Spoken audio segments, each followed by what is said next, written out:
We talk about time not being good. అదే ఇంకొంతమంది మంచిగా ఫ్లరిష్ అవుతూ ఉంటే ఏమంటాం దాన్ని?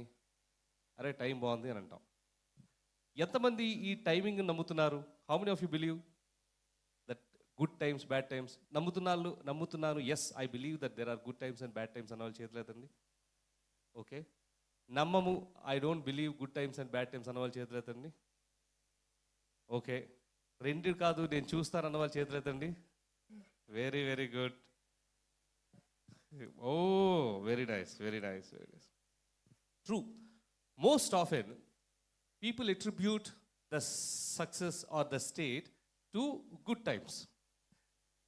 At the same time, if there are certain things that are happening wrong, people attribute to bad times. In fact, when there are no logical reasons behind any output, then the easiest way to say is time is good or time is bad. అంటే ఇది ఎందుకు ఇలా జరిగింది, అది ఎందుకు ఇలా జరిగింది అనే విషయంలో మనకంటూ ఒక కారణము లేనప్పుడు మనకు సాధారణంగా మనుషులు చెప్పేది ఏంటంటే టైం బాగాలేక అలా అయిందని అంటాం, లేకపోతే టైం బాగుండి అలా అయిందని అంటాం.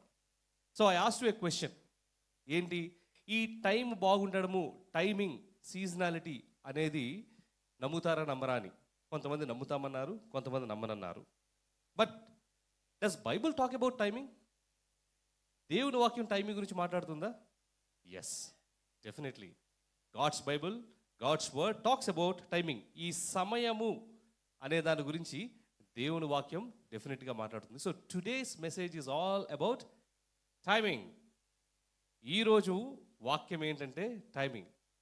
ఈరోజు వాక్యం ద్వారా we are going to learn lot many things which will release us from our bondages, which will challenges in our faith, which will definitely help us to attempt great things for God and expect great things from God. అంటే ఈరోజు వాక్య భారం ద్వారా మనము ఈ timing అనే మాట గురించి మనం చదువుకుంటున్నప్పుడు, నేర్చుకుంటున్నప్పుడు దేవుని నుంచి ఇంకా అద్భుతమైనటువంటి మరి విషయాలను తెలుసుకోవడంతో పాటు మన జీవితంలో ఏమైనా బంధకాలు కానీ ఏమైనా ఉంటాయి అవన్నీ కూడా ఈరోజు వాక్యం ద్వారా విడుదలవబోతున్నాయి. అలానే దేవుని కోసము మనము గొప్పగా నిలబడబోతున్నాము. I'm excited. Are you excited? Amen. Praise God. So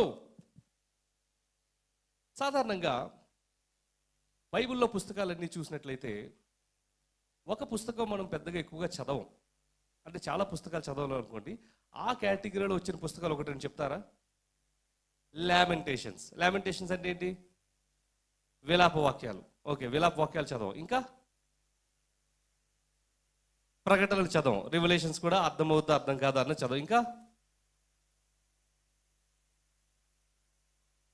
ఆ చిన్న ప్రవక్తలవి కూడా మనం పెద్దగా చదవం. ఇంకా